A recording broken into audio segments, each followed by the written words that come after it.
আজকে ভিডিওতে আমরা অষ্টম শ্রেণীর তৃতীয় পর্যায়ক্রমিক মূল্যায়নের ইতিহাসের 5 নম্বর স্কুলের প্রশ্ন উত্তরগুলো আলোচনা করব। একের আইতে বলেছে ভারতে ইস্ট ইন্ডিয়া কোম্পানির প্রথম গভর্নর জেনারেল ছিলেন Lord Warren Hastings. 2 William Jones 1784 খ্রিস্টাব্দে কলকাতায় প্রতিষ্ঠা করেন এশিয়াটিক সোসাইটি। 3 বাংলার নথিপথগুলি জরিপ করেছিলেন জেমস রেনেল। 4 সতীদাহ রদ আইন পাশ করেন উইলিয়াম বেন্টিক। 5 হুল শব্দের অর্থ বিদ্রোহ। 6 নীলদর্পণ নাটকটি লেখেন দীনবন্ধু মিত্র।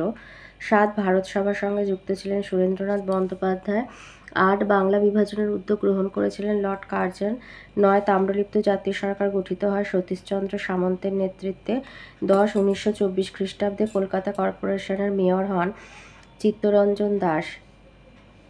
11 আলিগড় আন্দোলনে নেতৃত্ব দেন স্যার সৈয়দ আহমেদ খান।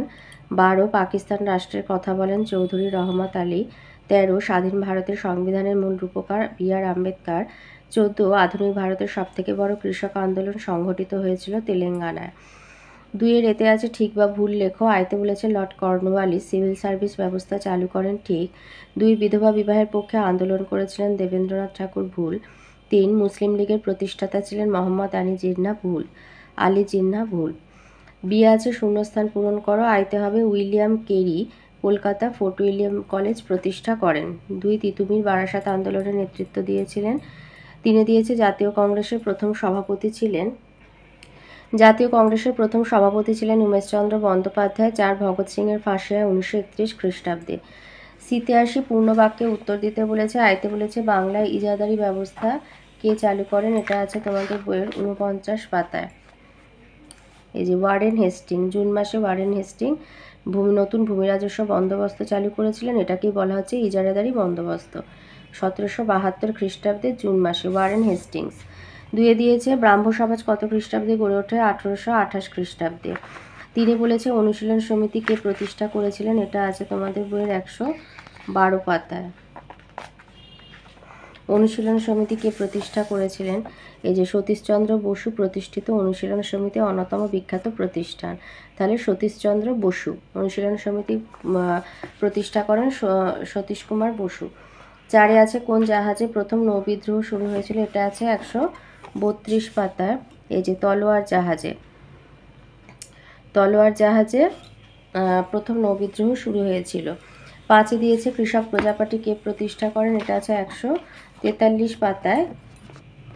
ফজলুল হক, একে ফজলুল হক। এই যে বাংলায় ফজলুল হকের কৃষক প্রজাপার্টি, তাহলে একে ফজলুল হক, এই যে বাংলায় একে ফজলুল হকের কৃষক প্রজাপার্টি, তাহলে কৃষক প্রজাপার্টি প্রতিষ্ঠা করেন একে ফজলুল হক।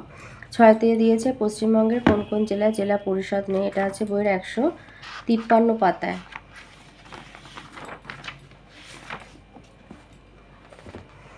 এই যে দিয়েছে 2013 খ্রিস্টাব্দে পরিসংখ্যান অনুযায়ী পশ্চিমবঙ্গের 19টি জেলার মধ্যে কলকাতা এবং দার্জিলিং বাদে প্রত্যেকটি জেলায় জেলা পরিষদ আছে। তাহলে কোন জেলায় জেলা পরিষদ নেই, কলকাতা এবং দার্জিলিংয়ে। 7 দিয়েছে ভারতের সংবিধানে কয়টি মৌলিক অধিকারের উল্লেখ আছে, 6টি। 3 আইতে বলেছে বারাণসী সংস্কৃত কলেজ কে কবে প্রতিষ্ঠা করেন, এটা আছে বইয়ের 44 পাতায়।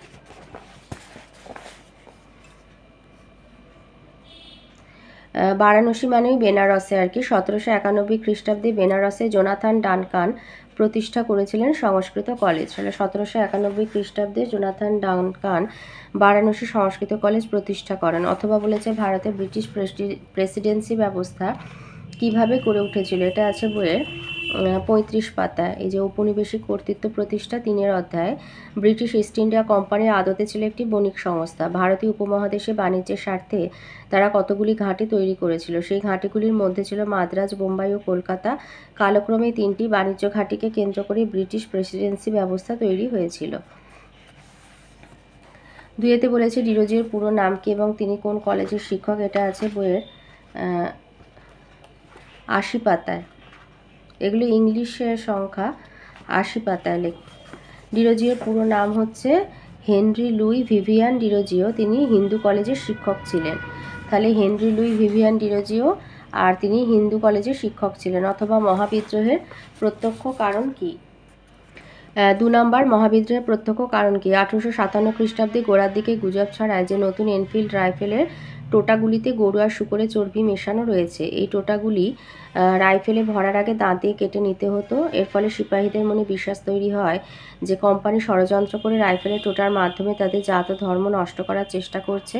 তাই এনফিল্ড রাইফেল ব্যবহারের প্রতিবাদে সিপাহীরা বিদ্রোহ ঘোষণা করে। তিনি বলেছে কে কী উদ্দেশ্যে হিন্দু মেলা স্থাপন করেন, এটা আছে বইয়ের 82 পাতায়। বাংলার ব্রাহ্ম নেতা রাজনারায়ণ বসু আর নবগোপাল মিত্র সংস্কার আন্দোলনে হিন্দু পুনরুজ্জীবনের ছাপ দেখা যায়। এই যে নবগোপাল মিত্রের জাতীয় মেলার ক্ষেত্রে বিশেষ ভূমিকা নিয়েছিল। জাতীয় মেলা পরে হিন্দু মেলা নামে পরিচিত হয়। তাহলে হিন্দু মেলার প্রতিষ্ঠাতা হচ্ছে নবগোপাল মিত্র। হিন্দু ধর্মের মর্যাদা পুনঃপ্রতিষ্ঠা করা এবং স্বাধীনতা ও দেশপ্রেমের আদর্শে সকলকে উজ্জীবিত করা ছিল হিন্দু মেলার উদ্দেশ্য। অথবাতে বলেছে মরলে মিন্টো সংস্কার আইন কি, এটা আছে বইয়ের 113 পাতায়। 19 শতকের শেষ ভাগ থেকে ভারতীয়রা প্রতিনিধিমূলক স্বায়ত্তশাসনের দাবি জানাতে শুরু করে। বঙ্গভঙ্গ বিরোধী আন্দোলনের সময় চরমপন্থীদের কাজকর্ম ব্রিটিশ সরকারকে চিন্তায় ফেলেছিল। এর সঙ্গে যুক্ত হয়েছিল বাংলার মহারাষ্ট্রের বিপ্লববাদী কাজকর্ম। এই পরিপ্রেক্ষিতে ভারতের বড়লাট আর্ল অফ মিন্টো এবং ভারত সচিব জন মরলে 1909 খ্রিস্টাব্দে ইন্ডিয়ান কাউন্সিল অ্যাক্ট পাশ করেন। এই আইনে বড়লাটের কার্যনির্বাহক পরিষদে ও প্রাদেশিক আইন পরিষদে সদস্য সংখ্যা বাড়ানো হয় এবং ভারতীয়দের প্রতি উদার মনোভাব দেখানো হয়। এর মাধ্যমে ব্রিটিশ সরকার চরমপন্থীদের বিপরীতে নরমপন্থীদের কাছে টেনে জাতীয়তাবাদী আন্দোলনকে দুর্বল করতে চেয়েছিল। অন্যদিকে মুসলমানদের পৃথকভাবে সদস্য নির্বাচনের অধিকার দিয়ে সাম্প্রদায়িকতার সমস্যাকেও উস্কে দেওয়া হয়েছিল। 5 বলেছে কে কবে সাম্প্রদায়িক বাটোয়ারা নীতি চালু করে, এটা আছে বইয়ের 141 পাতায়। বলেছে কে কবে সাম্প্রদায়িক বাটোয়ারা নীতি চালু করে। যে 1932 খ্রিস্টাব্দে ব্রিটিশ প্রধানমন্ত্রী র্যামসে ম্যাকডোনাল্ড সাম্প্রদায়িক বাটোয়ারা নীতি চালু করেন। তাহলে 1932 খ্রিস্টাব্দে ব্রিটিশ প্রধানমন্ত্রী র্যামসে ম্যাকডোনাল্ড বাটোয়ারা নীতি চালু করেন। অথবা বলেছে জাতিতত্ত্ব বলতে কি বোঝো। জাতিতত্ত্ব ভারত ইতিহাসে একটি বহু আলোচিত বিষয়। সাম্প্রদায়িক রাজনীতির উত্থান ও বিচ্ছিন্নতার ক্ষেত্রে এই মতবাদ গুরুত্বপূর্ণ ভূমিকা পালন করে। জাতিতত্ত্ব ভারতবর্ষের বসবাসরত হিন্দু ও মুসলমানরা কেবল দুটি আলাদা ধর্মীয় সম্প্রদায় নয়, তারা আলাদা দুটি জাতি। স্যার সৈয়দ আহমেদ খান তাদের পরস্পর যুদ্ধরত দুটি দেশ বলে উল্লেখ করেন। মোহাম্মদ আলী জিন্নাহ তাদের সমাজ, সাহিত্য, সংস্কৃতি, ইতিহাস, ঐতিহ্য সব কিছুকেই আলাদা বলেন। এছাড়া জাতি সংক্রান্ত যে কোনো ব্যাখ্যায় মুসলিমদের আলাদা জাতি বলে অভিহিত করেন। এই জাতিতত্ত্ব প্রথমে সামাজিক বিভাজন সৃষ্টি করে, পরে তা রাজনৈতিক বিচ্ছিন্নতা ও পৃথক রাষ্ট্র প্রতিষ্ঠার মাধ্যমে পরিণতি লাভ করে। 6 দিয়েছে সাধারণতন্ত্র দিবস কবে এবং কেন উদযাপন করা হয়, এটা আছে বইয়ের 148 পাতায়। 1950 খ্রিস্টাব্দে 26শে জানুয়ারি থেকে ভারতকে সাধারণতন্ত্র বলে ঘোষণা করা হয়, তাই ওই দিনটিতে সাধারণতন্ত্র দিবস পালিত হয়। ভারতবর্ষের সংবিধান বিশ্বের সবথেকে বড় সংবিধান। বিভিন্ন দেশের সংবিধানের শ্রেষ্ঠ বিষয়গুলি ভারতের সংবিধানে গ্রহণ করা হয়েছে, যেমন মার্কিন যুক্তরাষ্ট্রের থেকে যুক্তরাষ্ট্রীয় ব্যবস্থা, ইংল্যান্ডের থেকে মন্ত্রিসভা পরিচালিত শাসন ব্যবস্থা, আয়ারল্যান্ডের থেকে নির্দেশমূলক নীতি ইত্যাদি। অথবাতে বলেছে ভারতের সংবিধানে উল্লেখিত যে কোনো দুটি মৌলিক কর্তব্যের উল্লেখ করো, এটা আছে বইয়ের 157 পাতায়। এখানে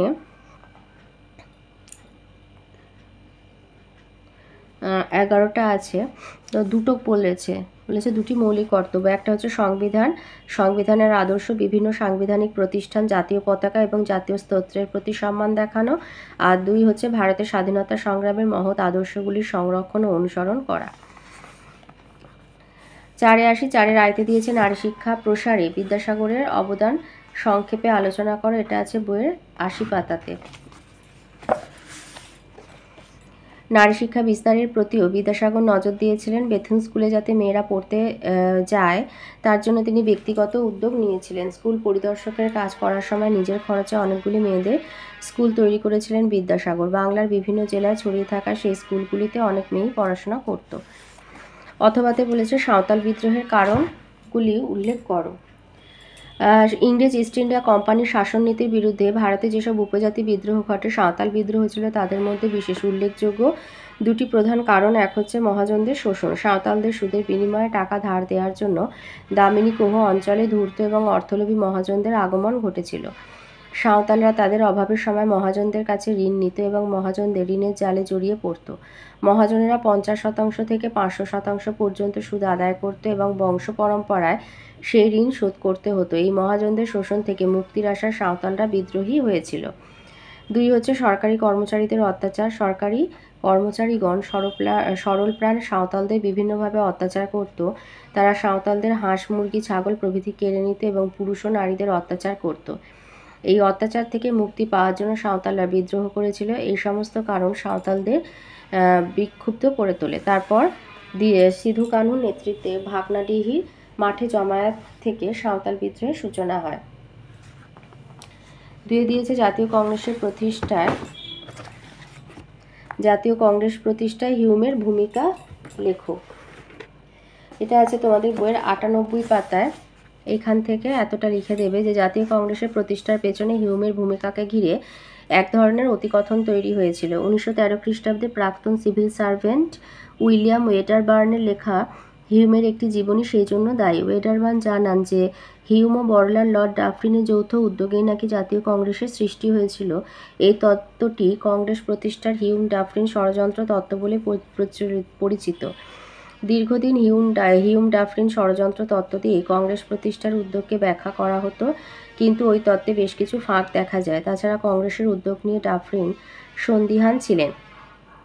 সংখ্যালঘিষ্ঠদের প্রতিনিধি হিসাবে তিনি কংগ্রেসকে বিদ্রূপ করেন। ফলে ডাফরিনের নানা বক্তব্য থেকেই কংগ্রেস বিষয়ে তার নেতিবাচক মনোভাব ফুটে ওঠে।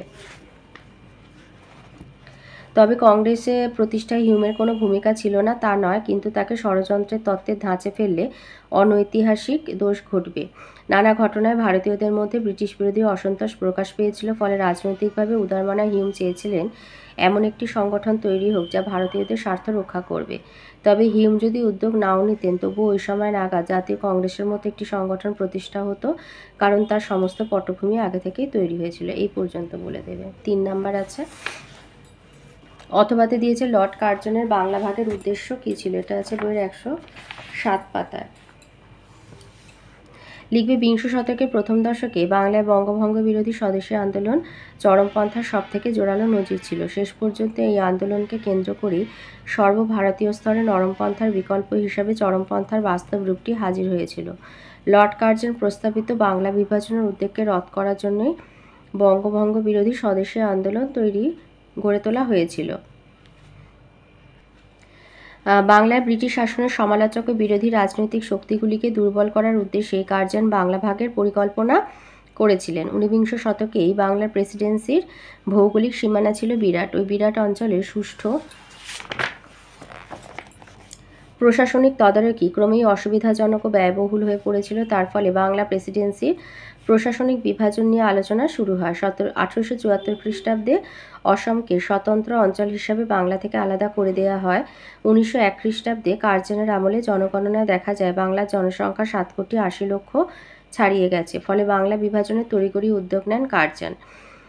1905 খ্রিস্টাব্দের 29 জুলাই সরকারিভাবে বাংলা বিভাজনের পরিকল্পনা ঘোষণা করা হয়, আর সেই বছরই 16 অক্টোবর ওই পরিকল্পনা বাস্তবায়িত করা হয়।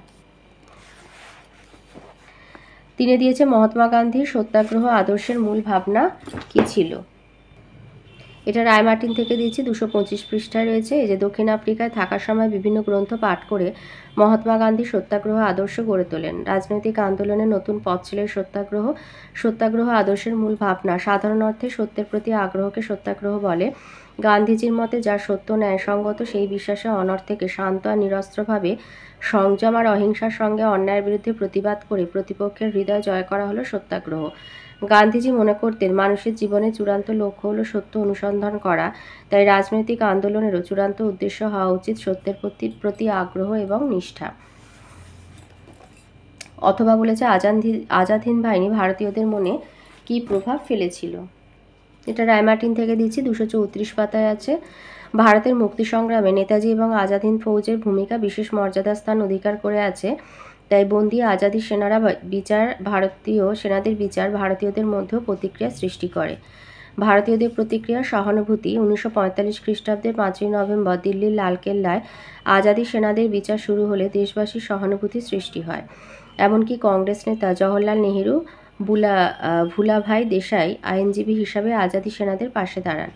ছাত্র ধর্মঘট। মুসলিম লীগ, কমিউনিস্ট এবং কংগ্রেস দলের ছাত্র শাখা কলকাতায় আজাদি সেনাদের সমর্থনে সভা ধর্মঘটের ডাক দেয়। রশিদ আলী দিবস। আজাদ হিন্দ ফৌজের ক্যাপ্টেন রশিদ আলীর বিচারকে কেন্দ্র করে উত্তাল অবস্থার সৃষ্টি হয়। এইভাবে ভারতীয়রা আজাদি সেনাদের প্রতি সহানুভূতি ও ব্রিটিশদের প্রতি বিক্ষোভ দেখিয়ে প্রতিক্রিয়া ব্যক্ত করে। 4 দিয়েছে আলিগড় আন্দোলনের মূল উদ্দেশ্য কী ছিল। এটা তোমাদের বইয়ের 136 পাতায় রয়েছে। এই যে আলিগড় আন্দোলন, মুসলিম সমাজের আধুনিকীকরণের অভিযান শুরু হয় স্যার সৈয়দ আহমেদ খানের আলিগড় আন্দোলনের মধ্য দিয়ে। যে তার উদ্দেশ্য মুসলমান ছাত্রদের মধ্যে একটা গোষ্ঠী মানসিকতা করে তোলা। তিনি বৃহত্তর মুসলমান সমাজের তরফে ব্রিটিশ শাসনের সুযোগ সুবিধাগুলিকে ব্যবহারের উৎসাহ তৈরির চেষ্টা করেন। তাই আলিগড় মোহামেডান অ্যাংলো ওরিয়েন্টাল কলেজের পাঠ্যক্রমে ইউরোপীয় দর্শনের সঙ্গে ইসলামীয় ধর্মতত্ত্বের সহাবস্থান ছিল। অথবা বলেছে সাম্প্রদায়িক বাটোয়ারা নীতি সম্পর্কে সংক্ষিপ্ত টিকা লেখো। এটা আছে বইয়ের 141 পাতায়। 1930-এর দশক দ্বি-জাতি তত্ত্বভিত্তিক সাম্প্রদায়িক বিচ্ছিন্নতার গুরুত্বপূর্ণ সময়। 1930 খ্রিস্টাব্দে মুসলিম লীগের সভাপতি মোহাম্মদ ইকবাল এবং পরে কেমব্রিজ বিশ্ববিদ্যালয়ের ছাত্র চৌধুরী রহমত আলী পাঞ্জাব, উত্তর পশ্চিম সীমান্ত প্রদেশ, বালুচিস্তান আর কাশ্মীর নিয়ে মুসলমানদের আলাদা ভূখণ্ড গঠন করার প্রস্তাব দেন। রহমত আলী অস্পষ্টভাবে পাকিস্তানের কথা উল্লেখ করেছিলেন। 1932 খ্রিস্টাব্দে ব্রিটিশ প্রধানমন্ত্রী র্যামসে ম্যাকডোনাল্ডের ঘোষণায় সাম্প্রদায়িক বাঁটোয়ারার কথা বলা হয়। সেই ঘোষণায় ব্রিটিশ সরকারের বিভাজন ও শাসননীতি প্রতিফলিত হয়েছিল। ওই ঘোষণা মোতাবেক প্রতিটি সংখ্যালঘু সম্প্রদায়ের জন্য বিধানমণ্ডলীতে কিছু আসন বরাদ্দ করা হয়। সেগুলিতে পৃথক পৃথক সম্প্রদায়ের ভিত্তিতে নির্বাচন করার কথা ওঠে। কংগ্রেস এই ধরনের পৃথক নির্বাচক মণ্ডলীর বিরোধী ছিল, কারণ তার ফলে জাতীয়তাবাদী ঐক্যের বদলে সাম্প্রদায়িক ভাবনাকেই উৎসাহ দেওয়া হতো। ভারতের সাধারণ স্বার্থের বদলে ভিন্ন গোষ্ঠী বা সম্প্রদায়ের স্বার্থই বড় হয়ে উঠবে, সেই আশঙ্কা প্রকাশ করে কংগ্রেস।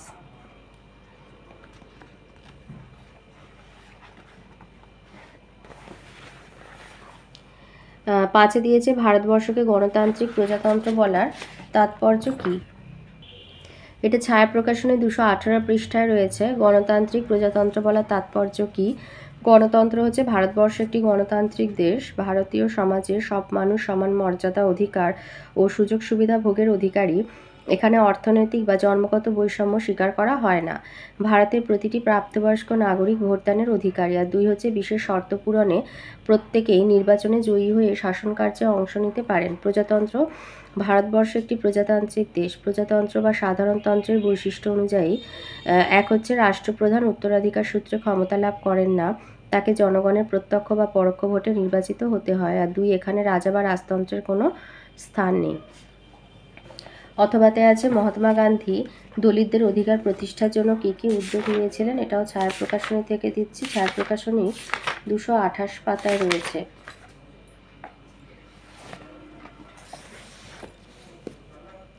এই যে দলিতদের অধিকার প্রতিষ্ঠার জন্য কী কী উদ্যোগ নিয়েছিলেন, বইয়ের 155-56 পৃষ্ঠায় রয়েছে।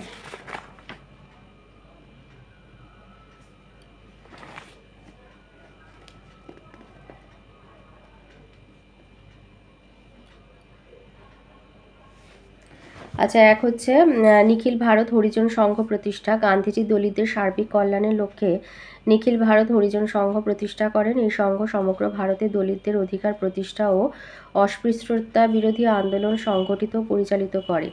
2, শিক্ষার অধিকার দানের উদ্যোগ। দলিতদের শিক্ষার অধিকার দানের লক্ষ্যে হরিজন সেবক সংঘের পরিচালনায় গান্ধীজি একাধিক শিক্ষা প্রতিষ্ঠান গড়ে তোলেন। সেখানে দলিতদের নির্খরচায় লেখাপড়ার বন্দোবস্ত করা হয়। মন্দিরে প্রবেশাধিকার দানের উদ্যোগ। গান্ধীজির দলিত আদর্শে উদ্বুদ্ধ হয়ে মন্দিরে দলিতদের প্রবেশাধিকার দানের লক্ষ্যে বোম্বাই কংগ্রেস এক আইন প্রণয়ন করে।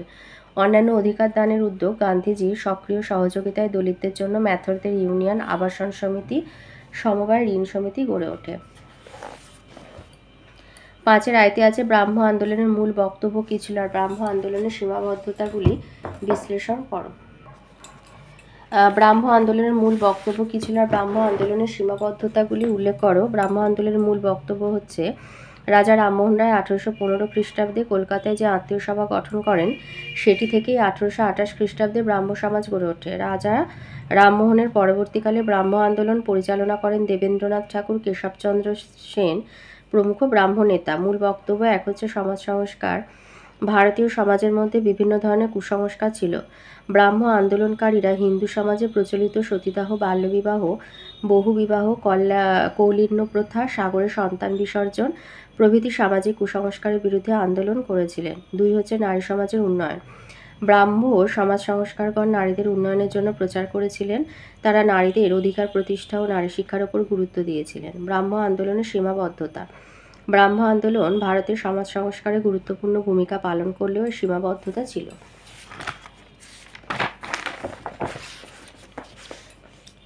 এক হচ্ছে উচ্চ শ্রেণীর ভদ্রলোকের মধ্যে আবদ্ধ। ব্রাহ্ম সমাজের আন্দোলন মূলত শিক্ষিত মধ্যবিত্ত আর বিত্তবানদের মধ্যে সীমাবদ্ধ ছিল। ব্রাহ্ম আন্দোলনের সঙ্গে সাধারণ জনগণ ও গ্রামের মানুষের কোনো যোগ ছিল না। 2 হচ্ছে শাস্ত্র নির্ভর আন্দোলন। ব্রাহ্ম আন্দোলন ছিল হিন্দু ধর্মশাস্ত্র নির্ভর আন্দোলন। সংস্কারকগণ প্রচার করেন কিছু স্বার্থপর মানুষ ধর্মশাস্ত্রের অপব্যাখ্যা করে সমাজে কুপ্রথার প্রচলন করেছে। সতীদাহ প্রথা বিরোধী আন্দোলন গোড়া থেকেই ছিল শাস্ত্র নির্ভর। তারা বিভিন্ন প্রথার নিষ্ঠুরতার অমানবিকতার দিকগুলো তুলে ধরার বদলে এই প্রথাগুলি শাস্ত্রসম্মত কি না তাতে বেশি জোর দিয়েছিলেন। অথবাতে আছে সিপাহী বিদ্রোহের প্রকৃতি কেমন ছিল। এটা ছায়া প্রকাশনী থেকে দিচ্ছি, ছায়া প্রকাশনের 110 পৃষ্ঠায় রয়েছে। সিপাহী বিদ্রোহের প্রকৃতি। এক লিখবে যে সিপাহীদের বিদ্রোহ স্যার সৈয়দ আহমেদ খান, দুর্গাদাস বন্দ্যোপাধ্যায়, দাদাভাই নওরোজি প্রমুখ এই বিদ্রোহকে নিছক সিপাহীদের বিদ্রোহ বলেই মনে করেন।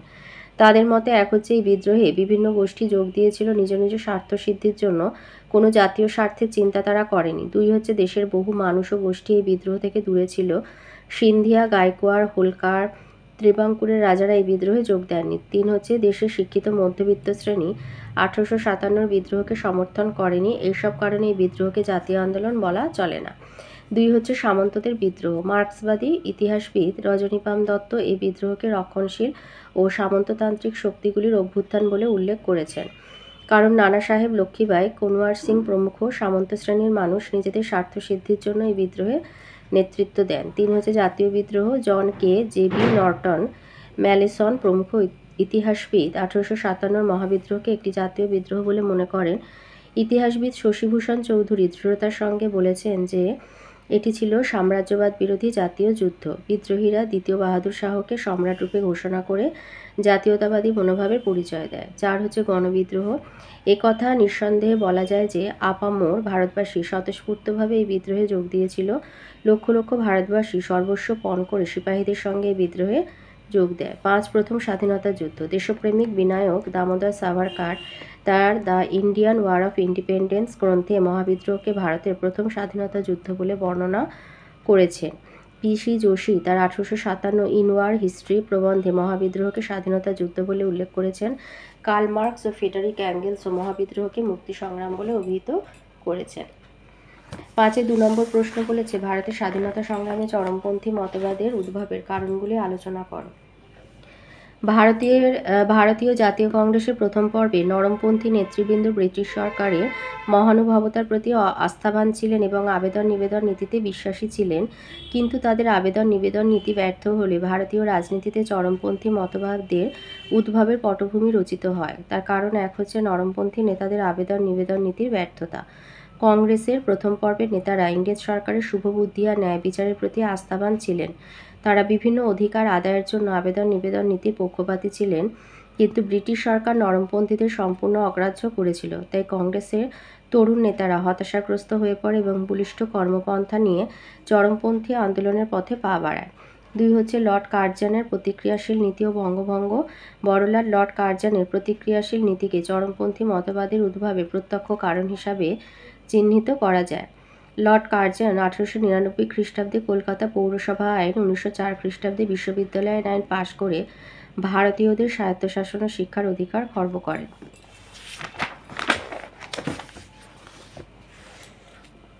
সর্বোপরি 1905 খ্রিস্টাব্দের 16ই অক্টোবর বঙ্গভঙ্গ কার্যকরী করলে দেশবাসীর ক্ষোভ চরম আকার ধারণ করে ও চরমপন্থী মতবাদের উদ্ভব হয়। 3 হচ্ছে কংগ্রেসের মধ্যে গোষ্ঠীদ্বন্দ্ব আর ক্ষমতা দখলের লড়াই।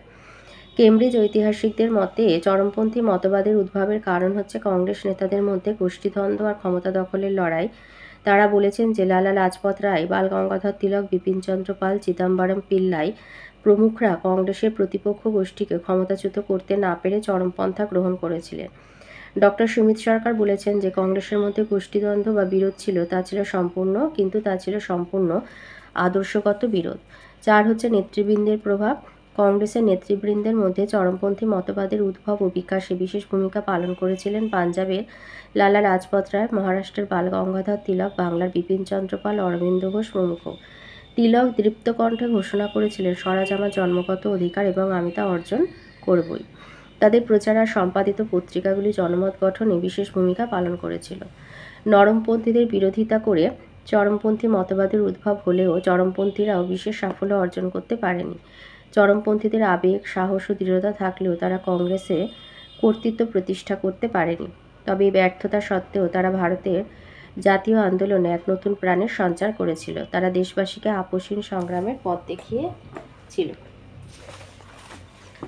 2 অথবাতে আছে বাংলার বঙ্গভঙ্গ বিরোধী আন্দোলন সম্পর্কে একটা সংক্ষিপ্ত বিবরণ দাও।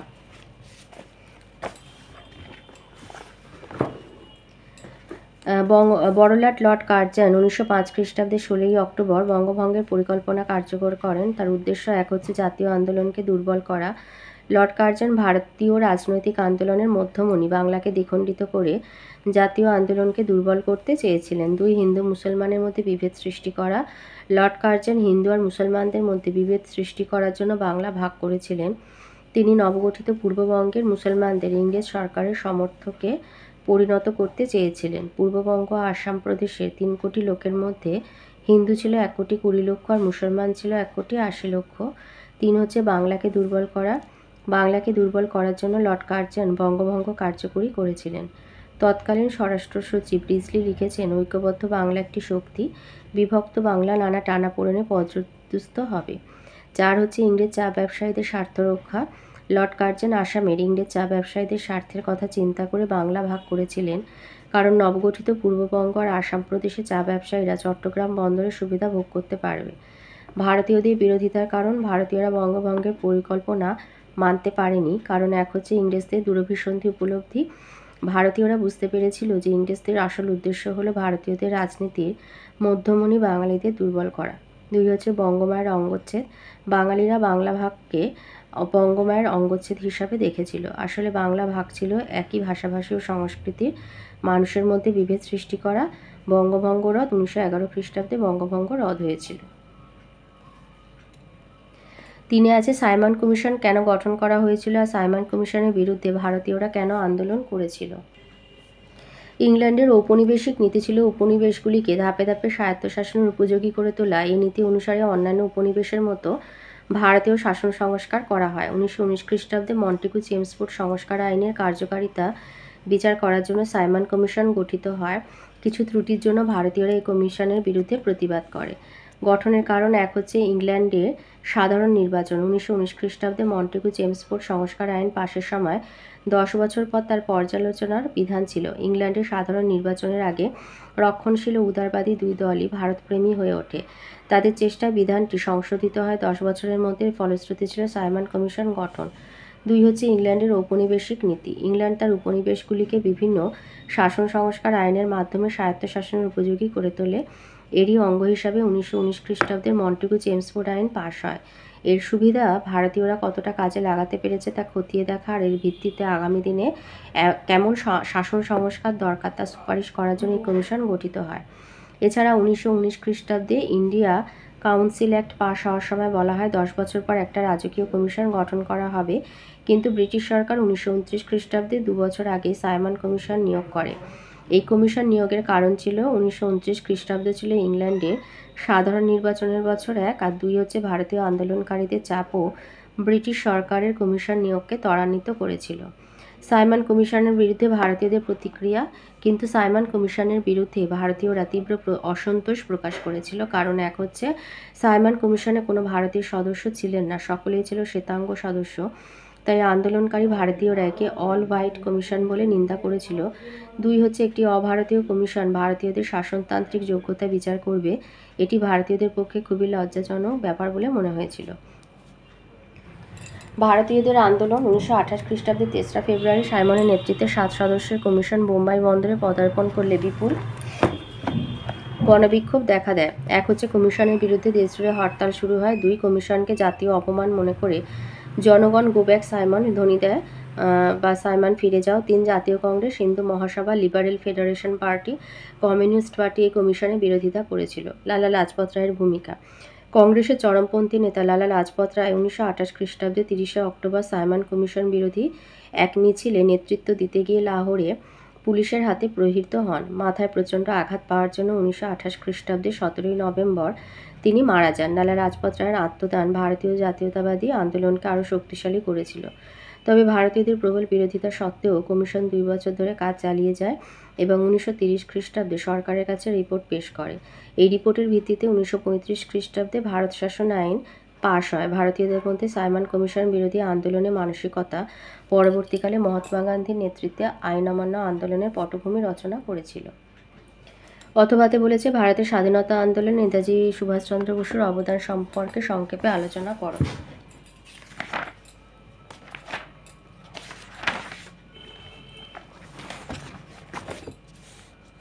ভারতের স্বাধীনতা সংগ্রামের ইতিহাসে সুভাষচন্দ্র বসু এক স্মরণীয় নাম। তিনি নেতাজি নামেই অধিক পরিচিত। রাজনীতিতে যোগদান। ইন্ডিয়ান সিভিল সার্ভিস পরীক্ষার কৃতিত্বের সঙ্গে 4র্থ স্থান লাভ করলেও সুভাষচন্দ্র বসু লোভনীয় সরকারি চাকরি ছেড়ে 24 বছর বয়সে ভারতের রাজনীতিতে যোগ দেন। তিনি ভারতীয় জাতীয় কংগ্রেসের সদস্য হন এবং দেশবন্ধু চিত্তরঞ্জন দাসের সহকারী হিসাবে কাজ করেন। পূর্ণ স্বরাজ দাবি।